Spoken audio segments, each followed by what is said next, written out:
Nous allons d'abord commencer avec Véronique Leroux-Hugon. Quelques mots pour présenter Véronique Leroux-Hugon, qui est sans doute une des meilleures, est-ce qu'elle pourrait me corriger, je peux dire connaisseuse ou connaisseur du fond de l'Association pour le patrimoine autobiographique. Elle a été longtemps conservateur de la bibliothèque Charcot à la Pitié-Salpêtrière, donc le professeur Charcot, que tu n'as pas connu. Non, hélas. Avec quand même aussi quelques idées sur l'écriture de soi et écrire les sexualités.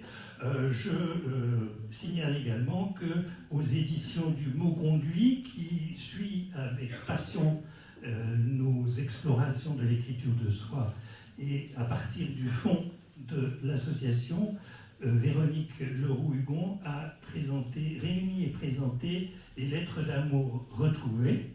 Et donc ce volume de la collection Vivre, écrire s'intitule Amoureux.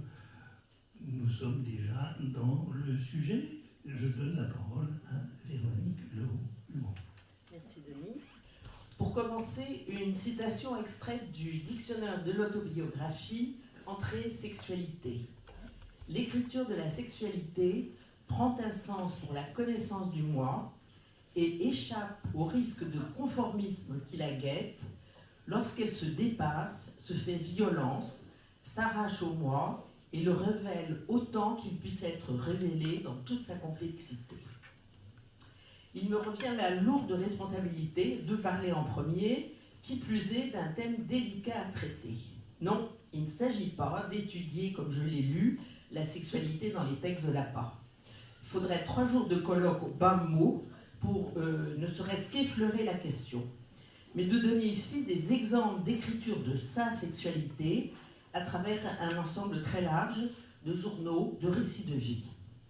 Dans ce domaine, on devine bien que la date d'écriture de ces textes et les années évoquées ont une grande importance. On écrit différemment de ces choses-là au XIXe et XXe siècle qu'au début du siècle présent, et suivant l'âge auquel on en écrit.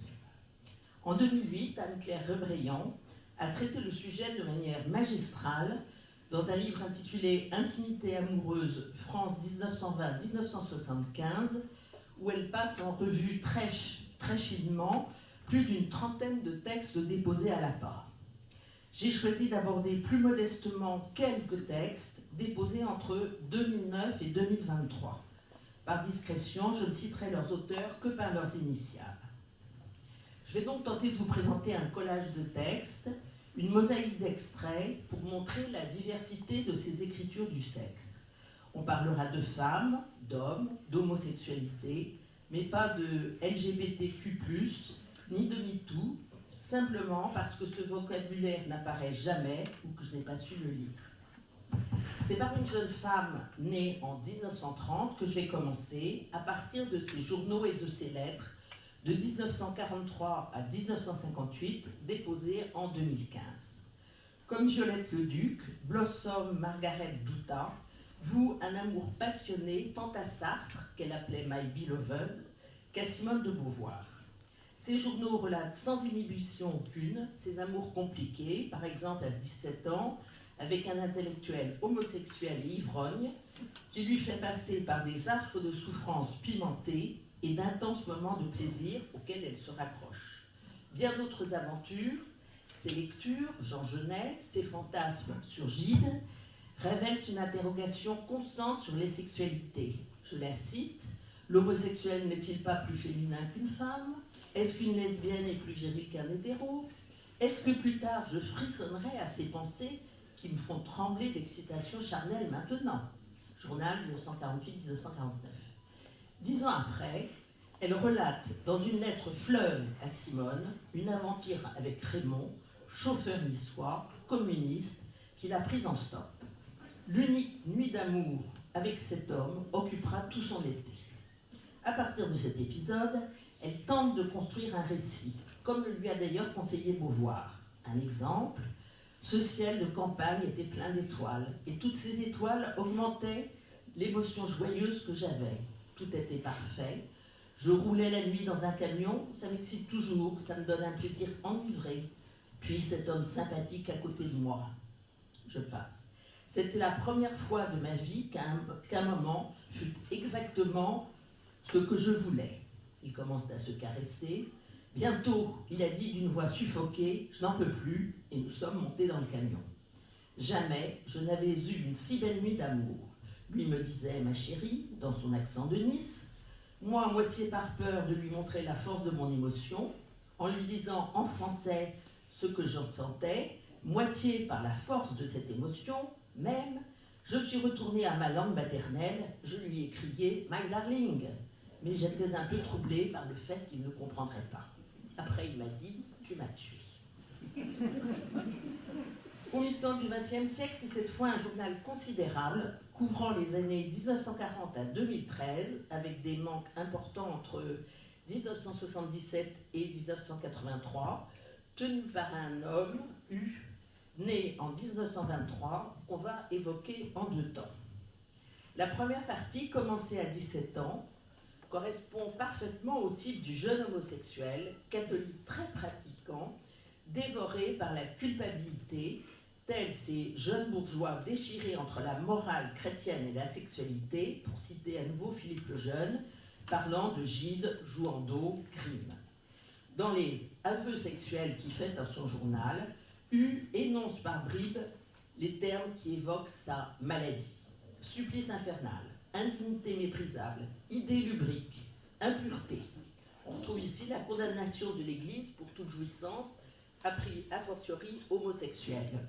Lysangide, il écrit en octobre 1941, c'est la première fois que j'entends parler ouvertement de pédéraste. De cette obsédante excitation des sens, il se punit en arrêtant la masturbation, récidive et en souffre à nouveau. Ainsi, le 27/4/42, voici une semaine seulement que j'ai fait mes Pâques, une semaine de continence, et je bave déjà sous la morsure lubrique de ma sensualité. Il souffre par ailleurs d'une grande solitude, les filles ne l'intéressent pas à cause de leur tournure d'esprit. Toujours tourmenté par les émois de la chair, il fait quelques rencontres sans suite et perpétuellement amoureux et malheureux. Par contre, il dédiabolise progressivement ses défaillances solitaires, devenues de simples besoins. De même, dans les décennies suivantes, il admet son homosexualité, mais souffre dans ces années où elle est stigmatisée. Il écrira plus tard « J'ai le cœur trop brouillé par tant de nuits de chasse vaine, par tant d'espoirs mornés, par la détresse de me sentir condamné, comme par un cercle magique, infranchissable à ma solitude. Moment d'angoisse, de rage impuissante, d'affolement. » On lit encore la description de l'amour passionnel que l'auteur éprouve pour R, souvent absent pourtant, ce qui autorise d'autres liaisons purement physiques.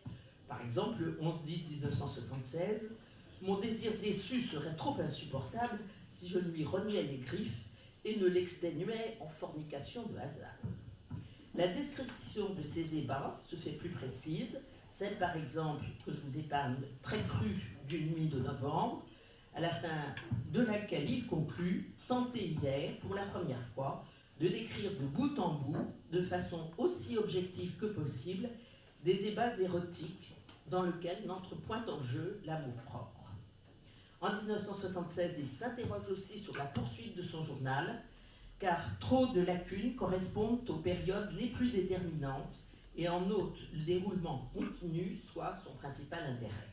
Plus loin, je me suis avancé d'aussi loin que je me souvienne, masqué et me donnant pour autre que je n'étais. Il répète dans la dernière année, où il se livre à un travail d'archivage, qu'il a passé sa vie à se taire, mais affirme aussi « Je n'ai d'autre identité que moi-même et n'entends pas que la multitude, ou si l'on veut la société, prétende m'imposer au nom d'une norme qui n'est en réalité qu'abus de pouvoir, une identité dont elle s'arroge le droit de décider souverainement. » Adolescence tourmentée, c'est un classique que bien d'autres jeunes gens ont connu et relaté dans leur journal. Écrire sa sexualité à l'adolescence, c'est aussi souvent en déplorer l'absence ou la médiocrité, d'autant qu'on sait comme cette période est celle des recherches, des découvertes et des déconvenues. D'autant plus, comme le signalait Anne-Claire Rébriand, que autobiographes et diaristes de la génération du baby-boom deviennent majoritaires à évoquer leur vie intime, misère sexuelle et libération. Claudine Krishnan a beaucoup travaillé sur cette question des journaux d'adolescents. Ici, je vais reprendre 2 exemples de journaux d'adolescents lourds de ce malaise qu'engendre les débuts du désir, tant il est physiquement lancinant et si lent, si difficile à s'assouvir. Prenons le journal de LV. Tenaillé dès 15 ans par l'envie d'écrire, ce grand lecteur est tout autant tourmenté par ce qu'il appelle ses chatouillements hormonaux, aggravés par une grande solitude. À propos d'un sein entrevu, il écrit « Ah, je suis fou, fou de sensualité, d'amour, de désir. Je crève de caresser, de lécher, de contempler de la chair fraîche, de la chair de femme. Ah, désir, désir, mais bonheur en même temps. Bonheur presque autant que celui que j'ai éprouvé en Espagne en pensant à elle ou lorsque j'ai cru à l'idée du communisme. » Un autre soir, ça met une terrible douleur d'entendre des groupes qui reviennent vers le lycée, chantant et riant. Moi, je suis déjà couchée, j'ai envie de pleurer. Souvent, le soir, pour m'endormir, je me berce de voluptés inventées, de cochonneries immondes. Et ce dérèglement, cette obsession presque, parce que je n'ai pas de vrais camarades. À noter que Christine Pascal, à peu près au même âge, écrit quel naufrage dans la solitude. Je ne connais personne, personne qui compte vraiment, et l'affreuse incertitude, est-ce que cela vient de moi ou des autres? Affreuse elle l'est, et obsédante aussi. La même, Christine Pascal, dans la suite de ses journaux, très bien étudiée par la même Claudine Krishnan, la même saura bien pourtant trouver les mots justes pour dire le plaisir féminin.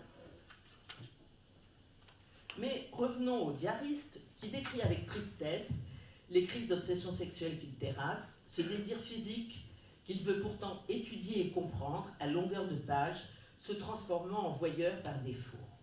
Mais bientôt, les fantasmes que ces spectacles occasionnent ne suffisent plus, ravivent son insatisfaction, mon sexe dressé tout désemparé. Il sublime tant bien que mal, par les lectures et l'engagement politique, commun aux ados de 67-68, travaillés par des rêves érotiques tout en s'activant au comité Vietnam. Le même diariste, comme cela se pratique de plus en plus, reprend et retranscrit son journal longtemps après pour déplorer sans indulgence cet égo de gamin à la fois banal et ridicule, ce petit scribouillard de son adolescence, en notant toutefois qu'il éprouve assez de plaisir aux écritures érotiques. On retrouve cette conception de l'écriture analysée finement par Catherine Violet, justement, comme lien de nature sensuelle, comme liaison amoureuse et même érotique qui va jusqu'à se substituer à l'étreinte physique. Comme LV, la diariste FB reprend et commente ces pages de cahiers d'ado dans les premières années du XXIe siècle. Tous deux illustrent bien la cérémonie des aveux décrite par Philippe. FB, dans ses journaux et leur relecture à la maturité, écrit fréquemment sur ses premiers amours, ses flirts éphémères, par exemple dans un tome intitulé « Le temps des amours ». Elle y cherche justement à retracer une rencontre capitale avec V, qui, à partir de 1970, va imprimer un tour nouveau à son existence. C'est une écriture de recherche sur elle-même, philosophique, dans un style très simple, mais où s'affirme, me semble-t-il, une réflexion constante sur ce qu'elle est, sur un corps qu'elle n'aime pas, ou sur les premiers temps heureux de cette rencontre. De son journal, elle a fait œuvre d'écriture avec le cahier des Yétis, sorte de journal à 4 filles qui échangent sur leurs adolescences et leurs amours. Plus tard, elle participe à un groupe de femmes de Lapin pour écrire dans un cahier intitulé « Filles de mai, 68 dans la mémoire des femmes », cahier qui illustre bien la remarque de Christine Barr dans l'histoire des sexualités, selon laquelle, pour la génération 68, la libération est avant tout celle de la parole. Génération suivante. Prenons l'exemple de CP, Cet étudiant diariste joue avec sa différence avant d'oser révéler son homosexualité et l'assumer, vivre une vie mouvementée avec des partenaires qui se succèdent. Mais l'enjeu réel de cette vie, c'est l'écriture de son journal, avec cette remarque en 2013, « Mon seul amour, mes seuls amours, ne sont-ils pas définitivement d'écrire et de vivre, ressentir pour écrire ?» Auparavant, percevons l'allégresse de janvier 99. Mathieu est gay, incroyable. Il écrit plus tard, Mathieu est aussi content que moi de notre commune homosexualité. Il n'avait pas de doute à mon propos. L'hypothèse que Mathieu soit homosexuel n'avait pas été éludée par moi. Lui me croyait en fait asexué ou hétéro un peu gauche. Ils étaient dans la même classe commune, au Mans, et on fantasmait exactement sur les mêmes garçons au lycée, sans l'avouer évidemment. Dans le même temps, on mettait des notes aux filles de la classe. Plus loin, très agréable, pouvoir dire à quelqu'un que je connais très bien, que tel mec est très beau, me plaît beaucoup. Ne pas garder pour soi uniquement ses émotions, parfaite confiance et compréhension, communauté de pensée. Depuis hier, j'ai l'impression d'être un peu plus homo. Je le suis effectivement un peu plus, puisque j'intègre maintenant une image de moi qui n'est pas seulement autobiographique, je n'existe pas seul, autrui prend donc sa place en moi. En 2008, il y a quelques jours, la raison de certaines frasques m'était apparue. Il ne s'agissait en partie que de réveiller l'imagination pour écrire, que de se donner des événements pour ensuite les relater, devenir salope pour le dire. À l'importance avant tout d'écrire le journal pour CP, d'en faire œuvre, toute nourrie d'aventures multiples, on opposera les nombreux cahiers du journal de KT, fin 20e. KT. C'est en quelque sorte le déversoir de tous les malheurs, de toutes les haines recuites de ce garçon à vif, qui remplit irrégulièrement d'une écriture lâchée une quarantaine de cahiers. Bisexuel, il y évoque essentiellement la détestation de sa femme, la mère d'un fils avec lequel il entretient des rapports pour le moins changeants, ou les conflits avec ses différents partenaires masculins, connus ou inconnus. Un seul exemple, en 1977. Un désaccord avec Pierre l'incite à entrer au sauna, chercher un homme qui, je cite, m'a léché, sucé, léché partout, surtout le cul, sucé 1 heure durant. J'ai bandé 1 heure durant, joui 3 fois en 3 quarts d'heure. C'était merveilleux, j'en suis sortie comme lavé, vidé. De fait, rien à voir entre ces termes crus et les mêmes employés avec le lyrisme de U lorsqu'il décrit sa nuit d'amour avec R pleine de sensualité. Parmi ces exemples d'écriture, dans un panorama bien lacunaire, j'ai été étonnée de constater, à la consultation de l'index, qu'on ne trouve au terme lesbienne que 4 entrées. Je me contenterai donc de citer la conclusion lapidaire de GG dans son dernier texte.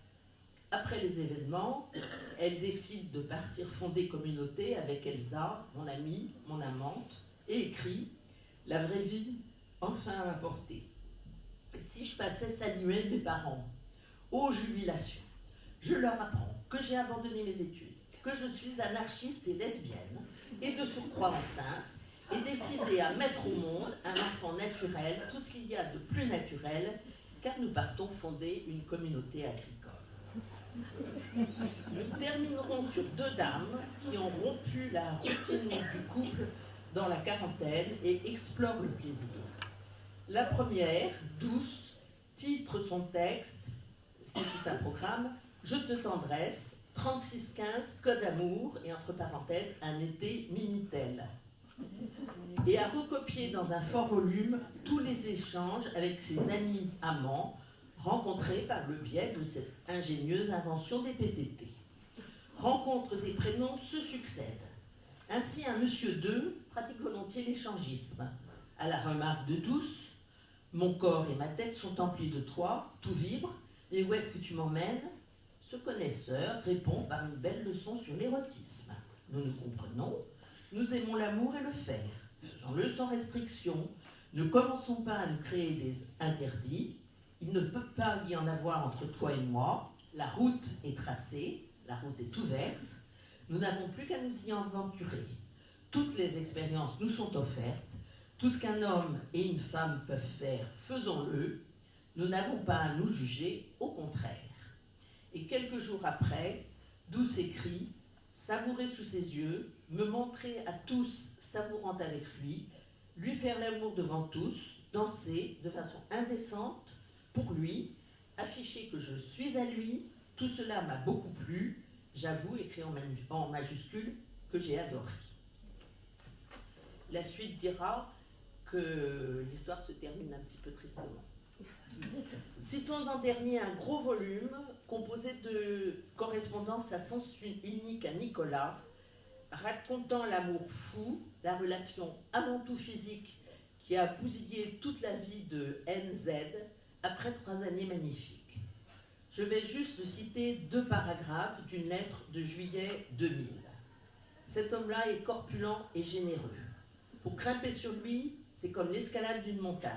Mais Dieu que le sommet est beau, il a vue imprenable de là-haut. Et si d'autres aiment à planter un drapeau triomphant sur des sommets, moi j'aime à plonger dessus, d'un coup à m'en couper le souffle et savourer ma victoire.